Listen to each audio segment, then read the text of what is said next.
So a few years ago, I was at JFK Airport, about to get on a flight, when I was approached by two women who I do not think would be insulted to hear themselves described as tiny, old, tough-talking Italian-American broads. The taller one, it's like up here, she comes marching up to me and she goes, "Honey, I gotta ask you something. You got something to do with that whole eat, pray, love thing that's been going on lately?" And I said, "Yes, I did." And she smacks her friend and she goes, "See, I told you, I said, that's that girl. That's that girl who wrote that book based on that movie." So that's who I am. And believe me, I'm extremely grateful to be that person, because that whole eat, pray, love thing was a huge break for me. But it also left me in a really tricky position moving forward as an author, trying to figure out how in the world I was ever going to write a book again that would ever please anybody. Because I knew well in advance that all of those people who had adored Eat, Pray, Love were going to be incredibly disappointed in whatever I wrote next, because it wasn't going to be Eat, Pray, Love. And all of those people who had hated Eat, Pray, Love were going to be incredibly disappointed in whatever I wrote next, because it would provide evidence that I still lived. So I knew that I had no way to win, and knowing that I had no way to win made me seriously consider for a while just quitting the game and moving to the country to raise corgis. But if I had done that, if I had given up writing, I would have lost my beloved vocation. So I knew that the task was that I had to find some way to gin up the inspiration to write the next book, regardless of its inevitable negative outcome. In other words, I had to find a way to make sure that my creativity survived its own success. And I did in the end find that inspiration, but I found it in the most unlikely and unexpected place. I found it in lessons that I had learned earlier in life about how creativity can survive its own failure. So just to back up and explain, the only thing I have ever wanted to be for my whole life was a writer. I wrote all through childhood, all through adolescence. By the time I was a teenager, I was sending my very bad stories to The New Yorker, hoping to be discovered. After college, I got a job as a diner waitress, kept working, kept writing, kept trying really hard to get published, and failing at it. I failed at getting published for almost 6 years.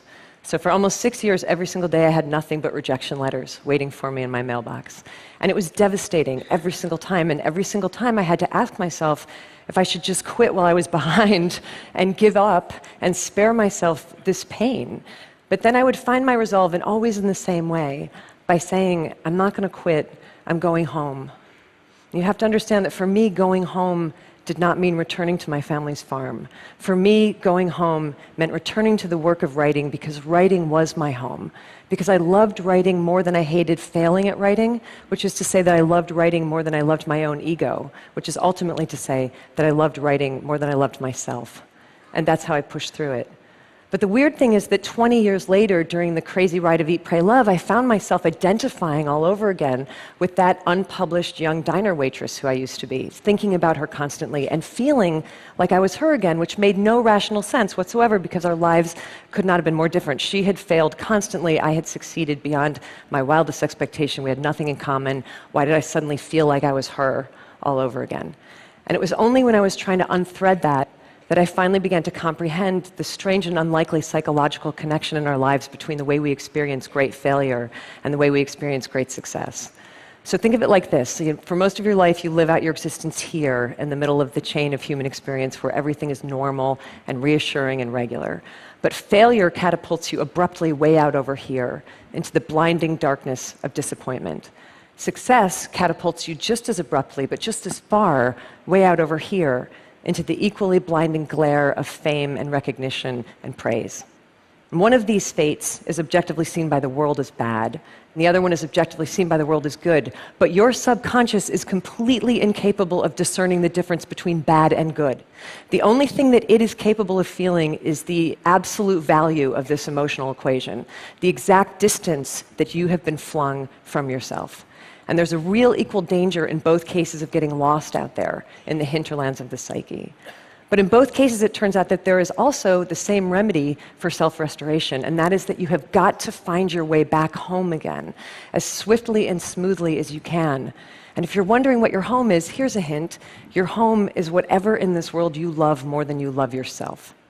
So that might be creativity, might be family, might be invention, adventure, faith, service, might be raising corgis. I don't know. Your home is that thing to which you can dedicate your energies with such singular devotion that the ultimate results become inconsequential.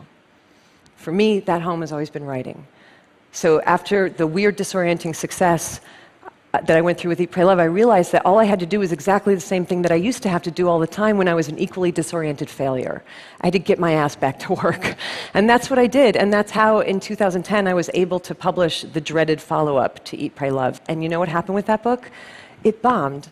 And I was fine.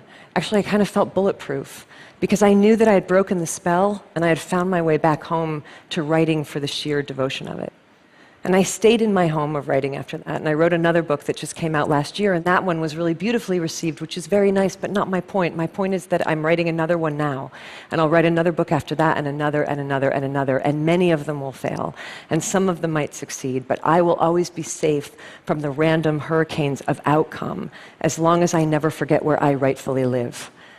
Look, I don't know where you rightfully live, but I know that there's something in this world that you love more than you love yourself. Something worthy, by the way. So addiction and infatuation don't count, because we all know that those are not safe places to live, right? The only trick is that you've got to identify the best, worthiest thing that you love most, and then build your house right on top of it, and don't budge from it. And if you should someday, somehow, get vaulted out of your home by either great failure or great success, then your job is to fight your way back to that home the only way that it has ever been done, by putting your head down and performing with diligence and devotion and respect and reverence whatever the task is that love is calling forth from you next. You just do that and keep doing that again and again and again, and I can absolutely promise you from long personal experience in every direction, I can assure you that it's all going to be okay. Thank you. Thank you.